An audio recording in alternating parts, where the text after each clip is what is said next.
সুপ্রিয় শিক্ষার্থীরা, শুভেচ্ছা নিও। আশা করছি ভালো আছো সবাই। অনলাইন ক্লাসে সবাইকে স্বাগতম। আজ উদ্ভিদ বিজ্ঞান স্নাতক সম্মান তৃতীয় বর্ষের ইকোলজি অ্যান্ড এনভায়রনমেন্টাল সায়েন্স কোর্সের এনভায়রনমেন্টাল সায়েন্সের উপর ক্লাসে তোমাদেরকে স্বাগত জানাচ্ছি। আমি সমীর কান্তিনাথ, প্রভাষক উদ্ভিদ বিজ্ঞান, চট্টগ্রাম কলেজ। শুরুতেই চলো দেখে নিই আজকে আমরা কি কি বিষয় নিয়ে আলোচনা করব।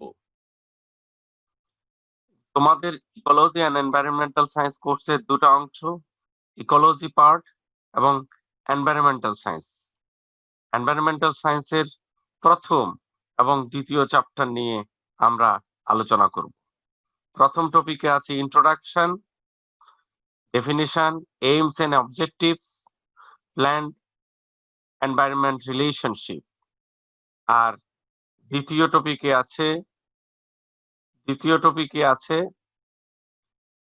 টপিকে আছে বায়োস্ফিয়ার, অ্যাটমসফিয়ার, হাইড্রোস্ফিয়ার, লিথোস্ফিয়ার এবং দেয়ার ইম্পর্টেন্স। তাহলে চলো মূল আলোচনায় যাই। আমরা পরিবেশ বিজ্ঞান এর ডেফিনেশন এবং এইম এন্ড অবজেক্টিভস নিয়ে আলোচনা করব এখন। পরিবেশ বিজ্ঞান কাকে বলে? শুরুতে চলো ডেফিনেশনটা দেখি।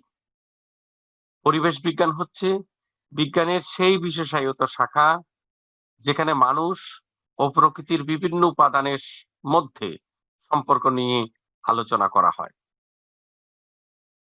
প্রিয় শিক্ষার্থীরা, তোমরা দেখেছো আমরা পরিবেশের বিভিন্ন উপাদান সম্পর্কে ইতোমধ্যে আলোচনা করেছি ইকোসিস্টেম আলোচনার সময়। কাজেই এই সংজ্ঞাটা বুঝতে তোমাদের আশা করছি খুব বেশি সমস্যা হচ্ছে না। পরিবেশের বিভিন্ন উপাদান কিভাবে মানুষের সাথে, মানুষের জীবনের সাথে ঘনিষ্ঠভাবে সম্পর্কিত, সেই নিয়েই আলোচনা হয় পরিবেশ বিজ্ঞান বিষয়টাতে।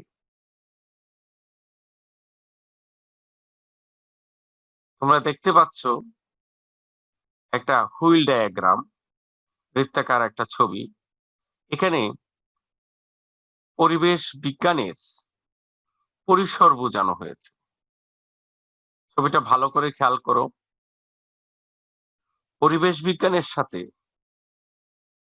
খুবই ওতপ্রোতভাবে জীববিজ্ঞান, সমাজবিজ্ঞান এবং ফিজিক্যাল সায়েন্সেস বিজ্ঞানের এই শাখাগুলি খুবই ওতপ্রোতভাবে যুক্ত।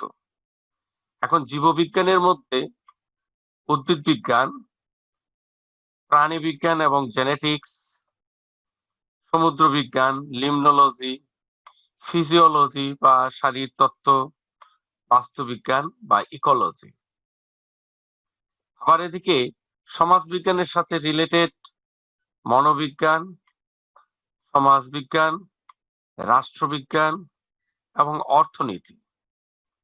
আর ফিজিক্যাল সায়েন্সেস এর মধ্যে রিলেটেড হচ্ছে ম্যাথমেটিক্স, ভূতত্ত্ব, পদার্থবিজ্ঞান, ইঞ্জিনিয়ারিং, জিওগ্রাফি এবং সয়েল সায়েন্স বা মৃৎবিজ্ঞান।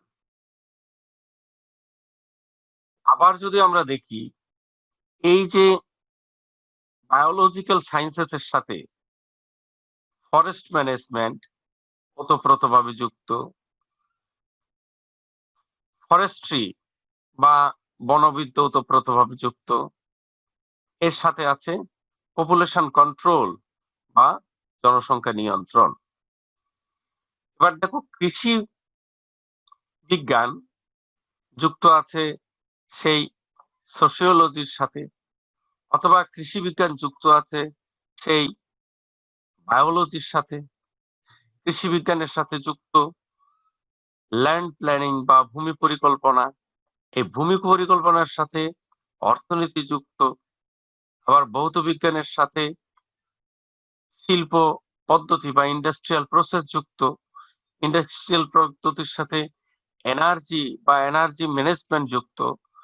এই সব কটার সাথে এই পাবলিক বা পপুলেশন কন্ট্রোল যুক্ত, তাহলে energy, population, forest management, forestry, agriculture, land planning and industrial process, এই সবকটাই একে অন্যের সাথে যুক্ত। আর এর সবকিছু হচ্ছে প্রাকৃতিক সম্পদের সাথে সংযুক্ত বা প্রাকৃতিক সম্পদের অংশ। এই প্রাকৃতিক সম্পদ আবার আমাদের বেঁচে থাকার রসদ যোগায়। কাজেই এই হুইল ডায়াগ্রামটা ব্যাখ্যা করার পর আশা করছি তোমরা পরিবেশ বিজ্ঞানের পরিসর সম্পর্কে একটু ধারণা পেলে। এবার আমরা আরো একটু বিস্তারিত দেখব জীবের অস্তিত্ব বজায়। পরিবেশ বিজ্ঞানের লক্ষ্য উদ্দেশ্যের সাথে প্রথম যে পয়েন্টটা আমাদের সামনে আসে সেটা হচ্ছে জীবের অস্তিত্ব বজায়। দেখো, organism, population, species, community, ecosystem, biome and biosphere, এর প্রত্যেকটা জিনিস একটা একটার সাথে রিলেটেড। পরিবেশ বিজ্ঞান আমাদেরকে সেই ধারণার সাথে পরিচিত করবে, যেই ধারণায় আমরা জানতে পারবো বায়োস্ফিয়ারে তার উপাদানগুলি কিভাবে একে অন্যের সাথে সম্পর্ক বজায় রাখে। জীববৈচিত্র্য সংরক্ষণ। আমরা জানি, আমরা ইতোমধ্যে জীববৈচিত্র্য সংরক্ষণ সম্পর্কে কিছুটা ধারণা পেয়েছি। পরিবেশ যদি মানুষের বসবাস উপযোগী রাখতে হয়, তাহলে জীববৈচিত্র্য সংরক্ষণ করতে হবে। কারণ জীববৈচিত্র্য মানে প্রজাতির বৈচিত্র্য, জীববৈচিত্র্য মানে ইকোসিস্টেম বৈচিত্র্য, জীববৈচিত্র্য মানে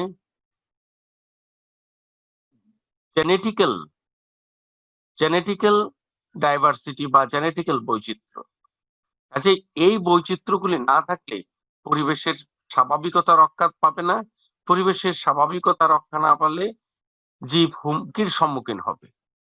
কাজে পরিবেশ বিজ্ঞান আমাদের জীববৈচিত্র্য সংরক্ষণের, প্রাকৃতিক বৈচিত্র্য সংরক্ষণের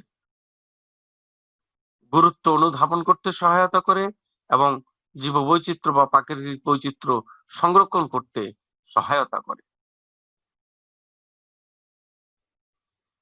পরিবেশের ভারসাম্য বজায় রাখা।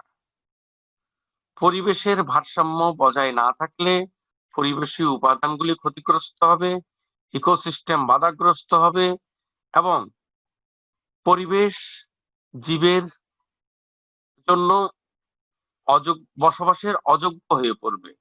কাজেই পরিবেশের ভারসাম্য বজায় রাখার জন্য প্রয়োজনীয় জ্ঞান আমরা পরিবেশ বিজ্ঞান অধ্যয়নের মাধ্যমে পেয়ে থাকি।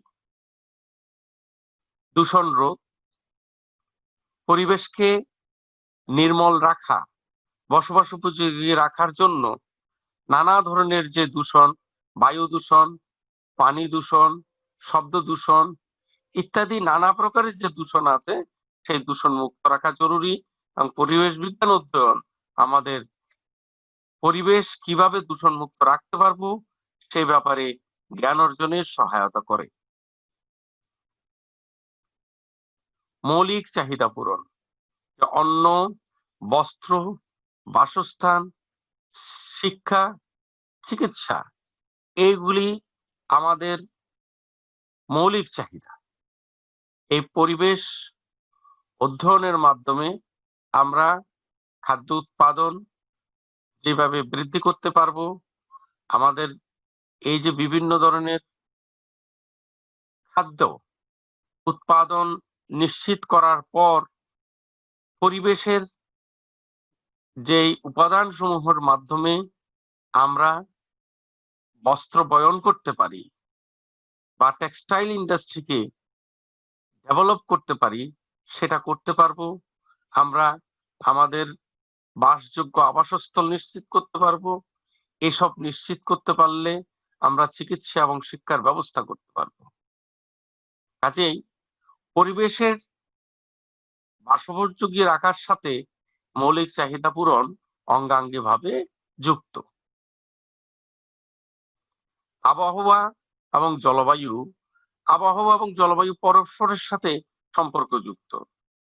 কোন এলাকার দৈনন্দিন যে আবহাওয়ার যে উপাদান, দৈনন্দিন বৃষ্টিপাত, দৈনন্দিন বায়ু প্রবাহ, তাপমাত্রা, এইগুলি আবহাওয়ার উপাদান।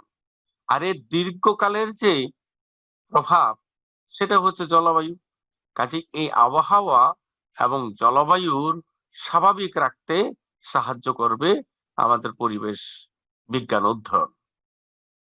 পরিবেশকে বসবাসোপযোগী এবং নির্মল রাখতে হলে আমরা যে বর্জ্য পদার্থগুলো উৎপাদন করি সেই বর্জ্য পদার্থের ব্যবস্থাপনা অত্যন্ত জরুরি। না হলে এই বর্জ্য পদার্থ মাটির স্বাভাবিকতা নষ্ট করে। কাজেই বর্জ্য ব্যবস্থাপনা এবং মৃত্তিকা সংরক্ষণ অঙ্গাঙ্গিভাবে জড়িত। পরিবেশ বিজ্ঞান অধ্যয়নের মাধ্যমে আমরা বর্জ্য ব্যবস্থাপনা এবং মৃত্তিকা সংরক্ষণ সম্পর্কে জ্ঞান লাভ করতে পারি।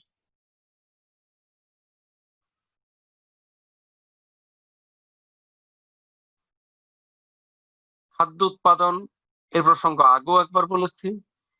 পরিবেশ ব্যবস্থাপনা যদি সঠিক মতো করতে পারি তাহলে আমাদের খাদ্য উৎপাদন নিশ্চিত করতে পারবো। কারণ পরিবেশ যদি দূষণমুক্ত থাকে এবং আমরা যদি মাটির স্বাভাবিকতা সংরক্ষণ করতে পারি, সেই মাটির প্রোডাক্টিভিটি বেড়ে যাবে এবং আমরা যথেষ্ট পরিমাণে খাদ্য উৎপাদন করতে পারবো। পরিবেশ বিজ্ঞান অধ্যয়ন আমাদেরকে সেই সুযোগ সৃষ্টি করবে।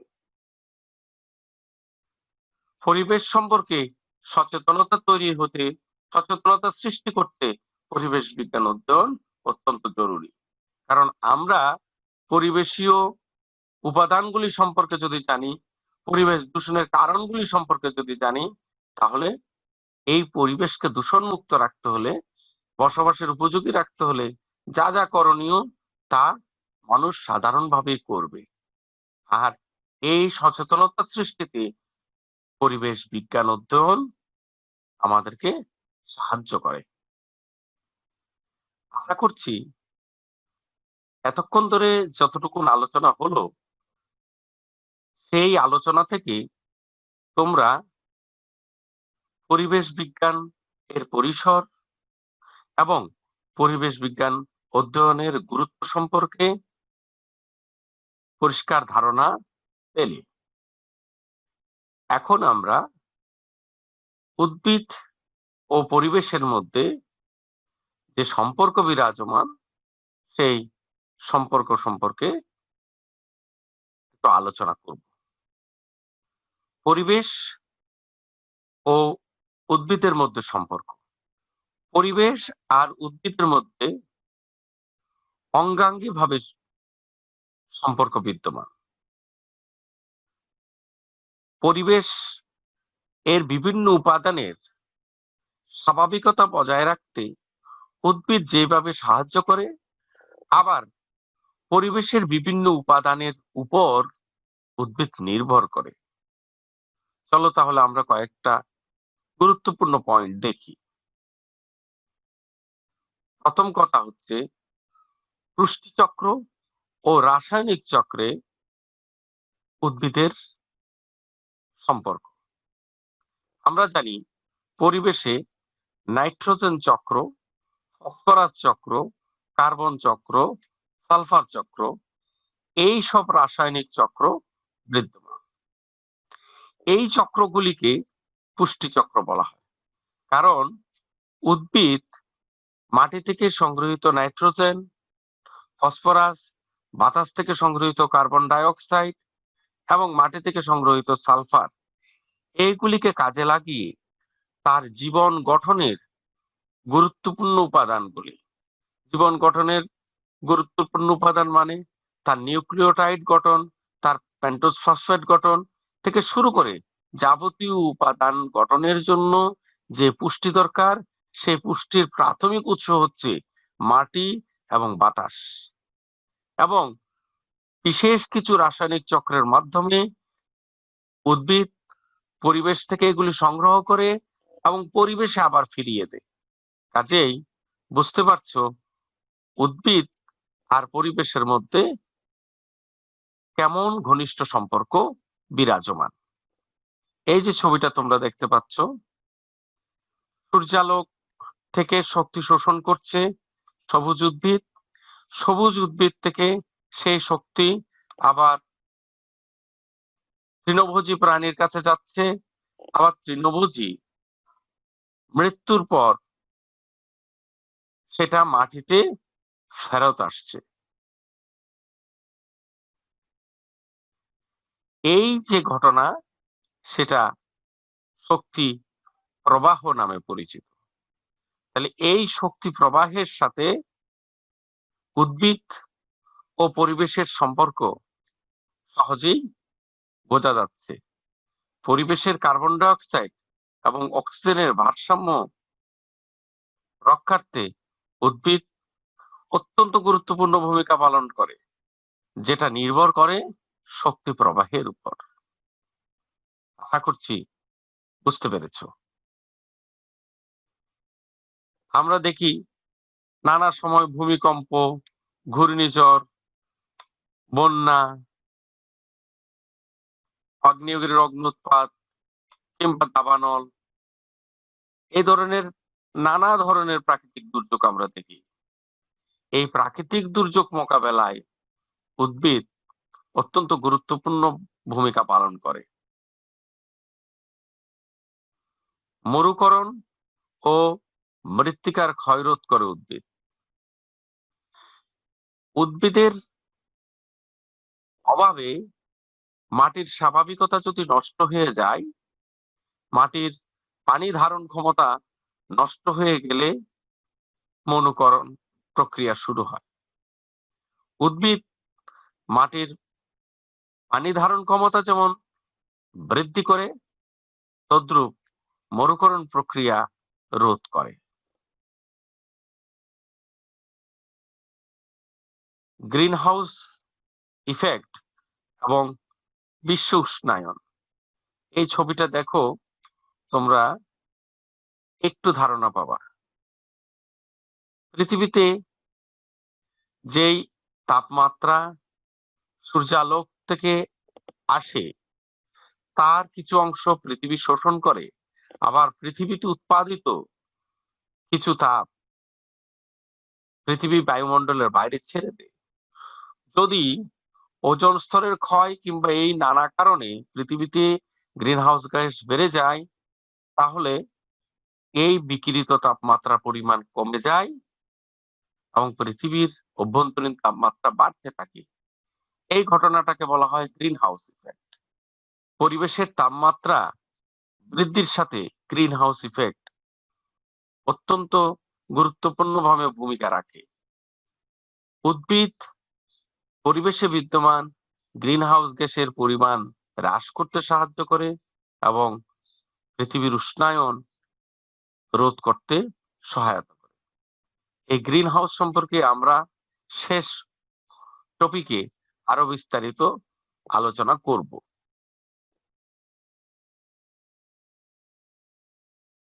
পরিবেশের সৌন্দর্য বজায় রাখতে উদ্ভিদ নানাভাবে আমাদের সহায়তা করে। আমরা আমাদের ঘর বাড়ি রাস্তাঘাট এর আশেপাশে আমাদের পছন্দের উদ্ভিদ রোপণ করি, যত্ন করি, যাতে দেখতে দৃষ্টিনন্দন হয়। আশা করছি যতটুকুন আলোচনা করলাম, সেই আলোচনা থেকে তোমরা উদ্ভিদ ও পরিবেশের মধ্যে কি সম্পর্ক বিরাজমান সেই সম্পর্কে একটু ধারণা পেলে, এবং তোমরা যদি আরো চিন্তা করতে থাকো, আরো নানা ধরনের গুরুত্বপূর্ণ পয়েন্ট তোমরা বের করতে পারবে। এবার চলো আমরা বায়োস্ফিয়ার অ্যাটমসফিয়ার, লিথোস্ফিয়ার এবং হাইড্রোস্ফিয়ার সম্পর্কে আলোচনা করি। Biosphere, atmosphere, hydrosphere and lithosphere. ছবিটা খেয়াল করো, এই যে অ্যাটমসফিয়ার, তার কিছু অংশে জীবনের অস্তিত্ব আছে। এই যে হাইড্রোস্ফিয়ার, তার কিছু অংশে জীবনের অস্তিত্ব আছে। এই যে লিথোস্ফিয়ার, তার কিছু অংশে জীবনের অস্তিত্ব আছে। তাহলে এই যে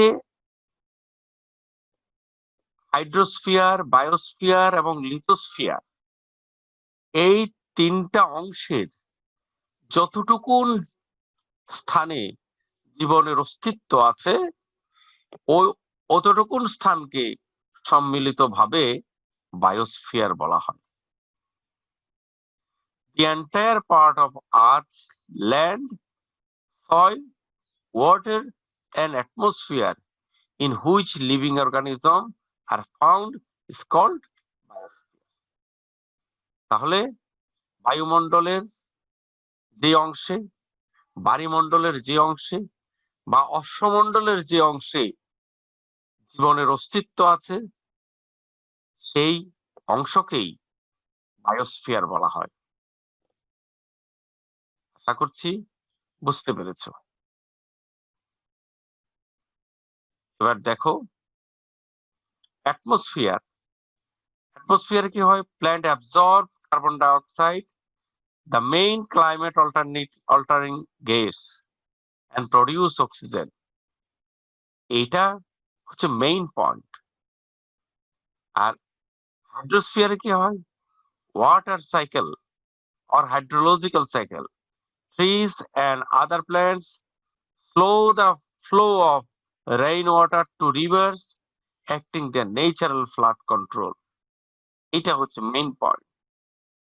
আর মাটির ক্ষেত্রে কি হয়? Dead leaves and plants add nutrients to the soil. Insect and animals burrow, helping the soil breathe. এটা হচ্ছে মেইন পয়েন্ট। এই তিনটা পয়েন্ট এর কারণে বায়োস্ফিয়ার তার স্বাভাবিকতা বজায় রাখে।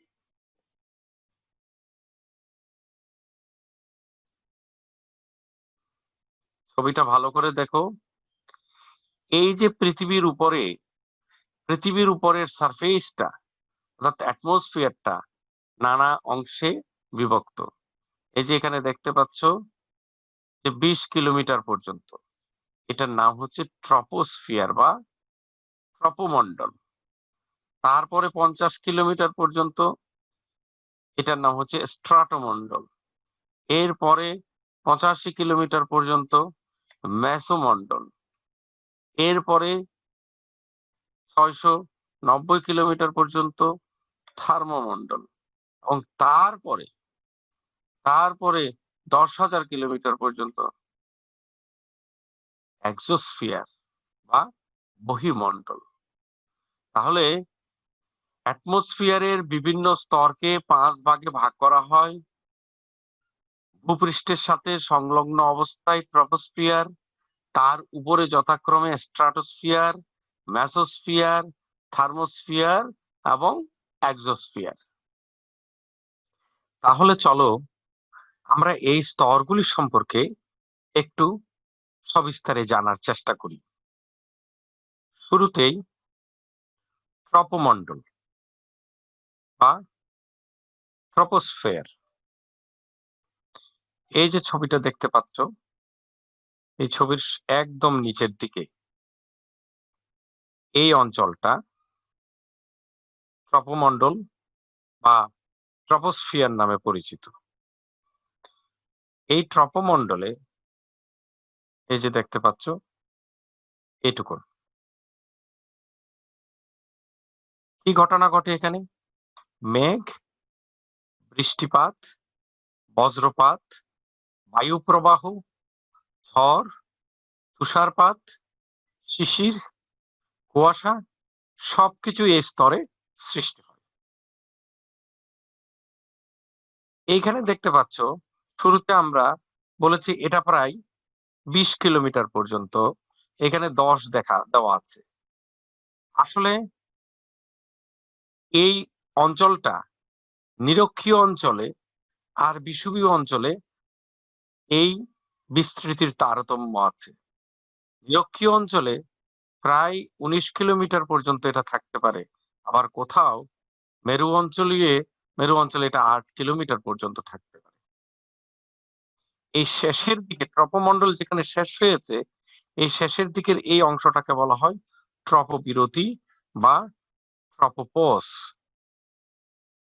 ভূপৃষ্ঠ থেকে উচ্চতা বৃদ্ধির সাথে সাথে বায়ুর ঘনত্ব কমতে থাকে এবং উষ্ণতাও কমতে থাকে।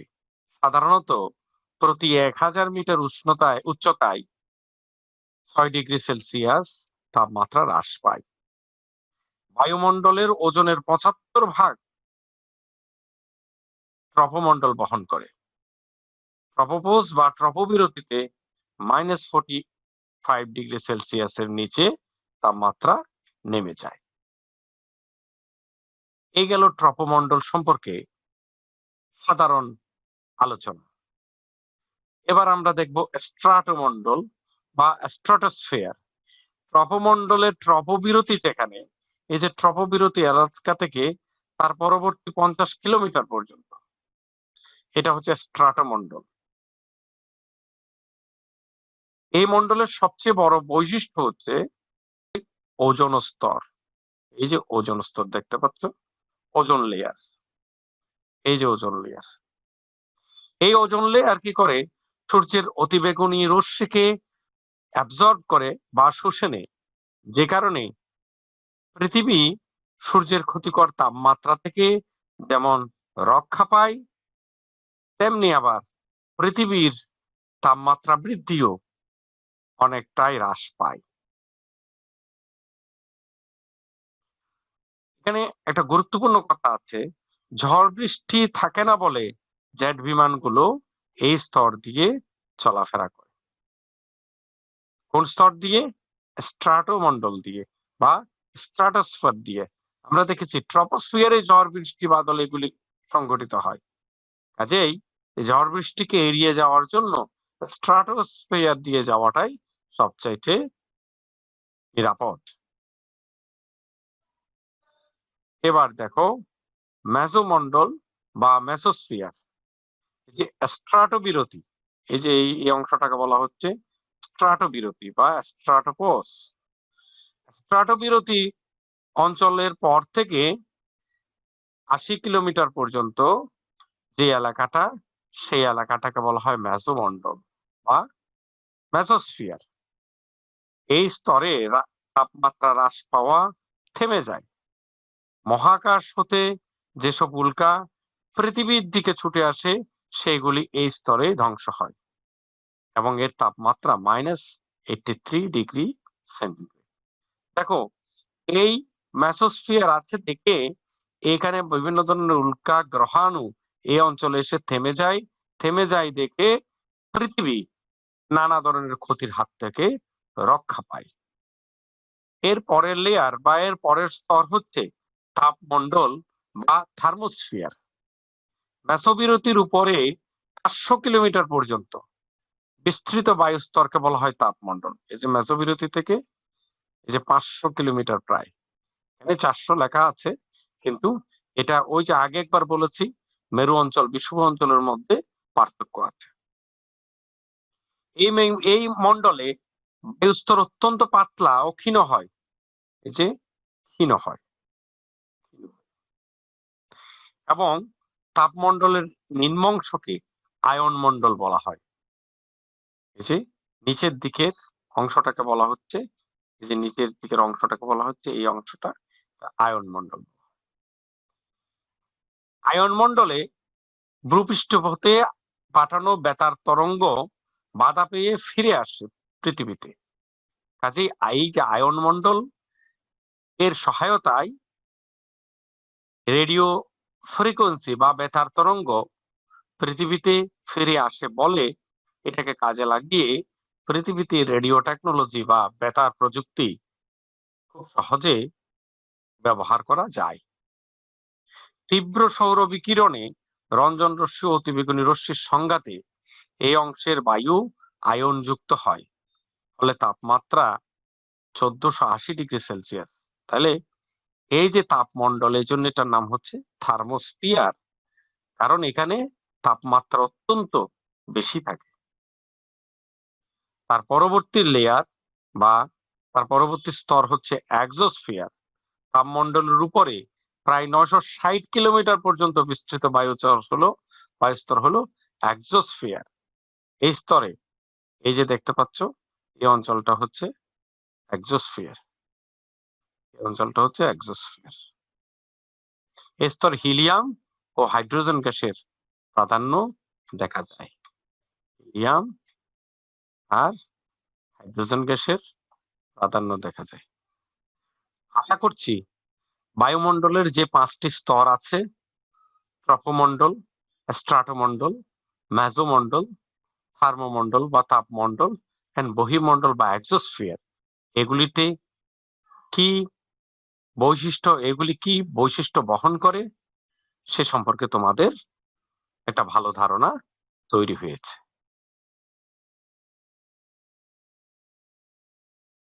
এবার আমরা বায়ুমণ্ডলের গুরুত্ব নিয়ে সংক্ষেপে, বায়ুমণ্ডলের গুরুত্ব নিয়ে বেশি কিছু বলার আসলে প্রয়োজন আছে মনে করি না, কারণ বায়ুমণ্ডল না থাকলে পৃথিবীতে প্রাণের অস্তিত্ব থাকতো না। এটা গেল প্রথম শর্ত। দ্বিতীয় কথা হচ্ছে বায়ুমণ্ডলে নানা ধরনের এই যে স্ফিয়ার বা স্তর আছে, সেই এক একটা স্তরে এক এক ধরনের সুরক্ষা, এক এক ধরনের কার্যক্রম আছে। তোমরা দেখেছো বায়ুমণ্ডলের সেই প্রথম স্তরে বৃষ্টিপাত, ঝড়ঝঞ্ঝা এগুলি সংঘটিত হয়, যেগুলি পৃথিবীতে যেই মাটির স্বাভাবিকতা বজায় রাখার জন্য যা যা দরকার পড়ে, বিশেষত যে পানি নিশ্চিত করছে। তার উপরের স্তরে স্ট্রাটোমণ্ডলের উপরের দিকে যে ওজোন লেয়ার বা ওজোন স্তর আছে, তা সূর্যের অতিবেগুনি রশ্মি থেকে পৃথিবীকে রক্ষা করে। এছাড়াও বায়ুমণ্ডল পৃথিবীতে নানা ধরনের ধূলিবালি এবং অন্যান্য ক্ষতিকর কণা শোষণ করে এবং পৃথিবীকে জীবের বসবাসের উপযোগী রাখে। তাহলে আমরা যদি সামারাইজ করি, বায়ুমণ্ডল আছে বলে পৃথিবীতে বায়ুর অস্তিত্ব আছে, অক্সিজেনের অস্তিত্ব আছে, কার্বন ডাই অক্সাইডের অস্তিত্ব আছে। এইসব গ্যাস আছে থেকে উদ্ভিদ ও প্রাণীর শ্বসন কার্য এবং জীবন ধারণ চলছে। উদ্ভিদ প্রাণী আছে তাই পৃথিবীতে ইকোসিস্টেম আছে, ইকোসিস্টেম আছে তাই পৃথিবী বাসযোগ্য আছে। এবার চলো আমরা বায়ুমণ্ডল বা হাইড্রোস্ফিয়ার নিয়ে আলোচনা করব। বায়ুমণ্ডল বা হাইড্রোস্ফিয়ার। স্ফিয়ার মানে গোলাকার কোনো কিছুকে বলা হয় স্ফিয়ার, আর হাইড্রো মানে পানি। তাহলে পৃথিবী যেহেতু গোলাকার, তার পৃথিবীতে যেই পানির অস্তিত্ব, সেই পানির অস্তিত্বকে সম্মিলিতভাবে বায়ুমণ্ডল বলা হয়। কোন গ্রহের জলমণ্ডল বলতে ওই গ্রহের পৃষ্ঠ সংলগ্ন অঞ্চল এবং পৃষ্ঠের উপরে বা নিচে অবস্থিত জলের সামগ্রিক সমষ্টিকে বোঝায়। গ্রহ অথবা উপগ্রহের অভ্যন্তর এবং পৃষ্ঠতলের উপর অবস্থিত সামগ্রিক জল সমষ্টিকে জলমণ্ডল বা বায়ুমণ্ডল বলা হয়। যদিও পৃথিবীর জলমণ্ডল দীর্ঘ 4 বিলিয়ন বছরের পুরনো, এর আকারের পরিবর্তন হয়েই চলেছে। এর কারণ হলো সমুদ্র তলের প্রসার, মহাদেশীয় প্রবাহ, যেটা ভূভাগ ও সমুদ্র অবস্থানের পরিবর্তন ঘটায়। অর্থাৎ পৃথিবীর উপরে যে জলস্তর সেটা এবং পৃথিবীর নিচে যে পানি আছে সেই উভয় পানিকে একসাথে বায়ুমণ্ডল বলা হয়। যেহেতু পৃথিবীর মধ্যে অবস্থিত সাগরের সারফেস বা উপরিতল বাড়ছে, কাজে পৃথিবীর জলমণ্ডল স্থির নয়, সেটা সতত পরিবর্তনশীল। এই ছবিটা খেয়াল করো তোমরা, এই যে সঞ্চিত বরফ ও তুষারে সঞ্চিত পানি, এ বৃষ্টির দ্বারা নেমে আসা পানি, বরফ গলা পানি, এই যে সমুদ্রে সঞ্চিত পানি, আবার বাষ্পীভবনের দ্বারা উড়ে যাওয়া পানি, সেটা আবার ঘনীভূত হয়ে আবার বৃষ্টিপাত হিসেবে নেমে আসা পানি, এই যে ঊর্ধ্বপাতিত পানি, বাষ্পীয় গাছপালার প্রস্বেদনের মাধ্যমে বাষ্প হয়ে যাওয়া পানি, আবার বিভিন্ন ধরনের ঝর্ণা, মিঠা পানির প্রবাহ, নদী, ভূগর্ভস্থ পানি, এই সবই জলমণ্ডল বা বায়ুমণ্ডলের অংশ। যে পৃথিবীতে এটা পানির পরিমাণ 97.5% হচ্ছে লবণাক্ত, আর 2.5% হচ্ছে মিঠা পানি বা স্বাদু পানি। স্বাদু পানির মধ্যে আবার 68.9% হচ্ছে বরফ, আর 30.8% ভূজল বা পানিতে পৃথিবীতে আছে। তার আবার 0.3% পাওয়া যায় পৃথিবীর হ্রদ, জলাধার, নদ নদী থেকে। তাহলে একটা জিনিস খেয়াল করে দেখো তোমরা, পৃথিবীতে হ্রদ, নদী, পুকুর ইত্যাদিতে যে সুপেয় পানি বা স্বাদু পানি পাওয়া যায়, তার পরিমাণ মাত্র 0.3%। আর সুপেয় পানির বেশিরভাগ আছে বরফ আকারে, এবং কিছু আছে হিমবাহ বা গ্লাসিয়াল হিসাবে। এবং সবচেয়ে বড় কথা হলো, পৃথিবীতে মাত্র 2.5% হচ্ছে মিঠা পানি। কাজেই আমাদের পানি সংরক্ষণের ব্যাপারে অত্যন্ত সচেতন হতে হবে। পৃথিবীতে পানির গুরুত্ব বলে শেষ করা যাবে না। জীবের অস্তিত্বই নির্ভর করে আছে পানির উপর। কাজেই পানির গুরুত্ব বর্ণনা করলে বায়ুমণ্ডলের গুরুত্ব এমনিতেই চলে আসে। তারপরও কয়েকটা পয়েন্ট বলবো, যেমন উদ্ভিদের অস্তিত্বের জন্য পানি প্রয়োজন, প্রাণীর অস্তিত্বের জন্য পানি প্রয়োজন, প্রাণীর অস্তিত্বের জন্য খাবারের প্রয়োজন, খাবার রান্নার জন্য পানির প্রয়োজন, উদ্ভিদের বেঁচে থাকার জন্য যেমন পানির প্রয়োজন, আবার মানুষের দৈনন্দিন নানা কাজকর্ম, সেটার জন্য পানি প্রয়োজন। নানা কলকারখানা এবং নানা কিছুর ব্যবহার পানির উপর নির্ভরশীল। এই পানির উৎসই হচ্ছে বায়ুমণ্ডল। কাজেই বায়ুমণ্ডলের যে অপরিসীম গুরুত্ব আছে পৃথিবীতে, সে সম্পর্কে তোমরা নিশ্চয়ই বুঝতে পারছো। এবার আমরা অশ্বমণ্ডল নিয়ে আলোচনা করব। অশ্ব, তালিব্য স এ ম, অশ্ব অর্থ হচ্ছে পাথর। এই জন্য অশ্বমণ্ডলকে ইংরেজিতে বলে লিথোস্ফিয়ার। ছবিটা খেয়াল করো, এখানে কয়েকটা লেয়ার, একদম পৃথিবীর কেন্দ্রভাগে একটা লেয়ার, তার উপরে একটা লেয়ার, তার উপরে আরেকটা লেয়ার। এই যে দেখতে পাচ্ছ, অশ্বমণ্ডলকে 3 ভাগে ভাগ করা হয়েছে। তাহলে এই ভাগগুলি কি কি? ভাগগুলি হচ্ছে কেন্দ্র, এই যে কেন্দ্র, ম্যান্টল এবং ভূত্বক। এই যে উপরের অংশটা, এই যে উপরের অংশটা হচ্ছে, এই অংশটা হচ্ছে ভূত্বক। আর ম্যান্টল, এই যে দেখতে পাচ্ছ, এইটুকুর অংশ হচ্ছে ম্যান্টল। তার মানে এইটুকুর অংশ হচ্ছে ম্যান্টল। ম্যান্টল। আর মাঝখানের অংশ হচ্ছে কেন্দ্র বা কোর। এটা 2 ভাগে বিভক্ত, ইনার কোর আর আউটার কোর, আর একদম উপরের অংশটা হচ্ছে ভূত্বক, যেটার উপর আমাদের ঘর বাড়ি অথবা আমাদের অস্তিত্ব বিরাজমান। পৃথিবীর উপরের কঠিন আবরণকে ভূত্বক বলে। এটি অশ্বমণ্ডলের উপরিভাগ। তাহলে অশ্বমণ্ডলের সবচেয়ে উপরের অংশটাকে বলা হচ্ছে ভূত্বক, যেটার উপর আমরা বসবাস করি, যেটার উপর গাছপালা জন্মায়, যেটার উপর সভ্যতা গড়ে উঠেছে।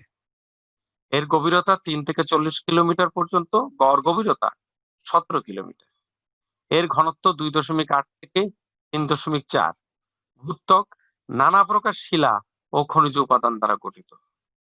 শিলা গঠনের উপাদান হচ্ছে অক্সিজেন, সিলিকন, অ্যালুমিনিয়াম, লৌহ, ক্যালসিয়াম, সোডিয়াম, পটাশিয়াম ও ম্যাগনেসিয়াম। এর মধ্যে সিলিকনের সবচেয়ে বেশি ৭৩.০৭% এবং অন্যান্য উপাদানগুলি হচ্ছে ২৪.১৭%। এই ভূত্বক গঠনকারী শিলাকে ৩ ভাগে ভাগ করা যায়। আগ্নেয় শিলা, যে শিলাগুলি প্রাথমিক শিলা বা আগ্নেয়গিরির অগ্নি উৎপাত থেকে তৈরি শিলা। রূপান্তরিত শিলা, প্রাথমিক শিলা ঝড় বৃষ্টি নানা প্রাকৃতিক কারণে ক্ষয়প্রাপ্ত হয়ে যে শিলায় পরিণত হয় তাকে বলা হয় রূপান্তরিত শিলা। আর পাললিক শিলা, পলল গঠিত বা নদীবাহিত পলল দ্বারা যে শিলা উৎপন্ন হয় সেটাকে বলা হয় পাললিক শিলা। অশ্বমণ্ডলের গুরুত্ব নিয়ে দুই একটা কথা বলবো। পৃথিবীর উপরে যে মাটির স্তর আছে, সেই মাটির স্তর তোমরা এতক্ষণের আলোচনা থেকে বুঝতে পেরেছো নানা উপাদানে গঠিত, নানা ধরনের খনিজ দ্রব্য এর মাঝে আছে।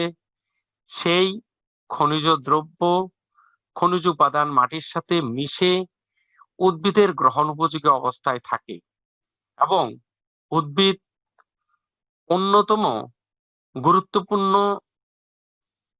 উপাদান হিসেবে মাটিকে ব্যবহার করে এই খনিজ লবণ এবং পানি আহরণ করার জন্য। তদুপরি এই যে অশ্বমণ্ডলের উপরিভাগে নানা ধরনের স্থাপনা গঠন করা সম্ভব এবং যেটার মাধ্যমে পৃথিবীর সভ্যতা গড়ে উঠেছে। শিল্পের যে বিকাশ, শিল্পের যে কাঁচামাল, বিভিন্ন ধরনের আকরিক, লোহা, ইস্পাত কিংবা এই ধরনের নানা খনিজ দ্রব্য, এইগুলির উৎসও হচ্ছে অশ্বমণ্ডল। কাজেই আমরা যদি সামারাইজ করি তাহলে বলতে পারবো জীবের অস্তিত্বের জন্য এবং জীবের বিকাশের জন্য অশ্বমণ্ডল অত্যন্ত গুরুত্বপূর্ণ ভূমিকা পালন করে। আশা করি আজকের আলোচনা থেকে তোমরা জীবমণ্ডল, বায়ুমণ্ডলের বিভিন্ন স্তরের গঠন, বায়ুমণ্ডল ও অশ্বমণ্ডল এবং এই স্তরগুলির গুরুত্ব সম্পর্কে ধারণা পেলে। আজ এ পর্যন্ত। ভালো থেকো, সুস্থ থেকো। সবাইকে ধন্যবাদ।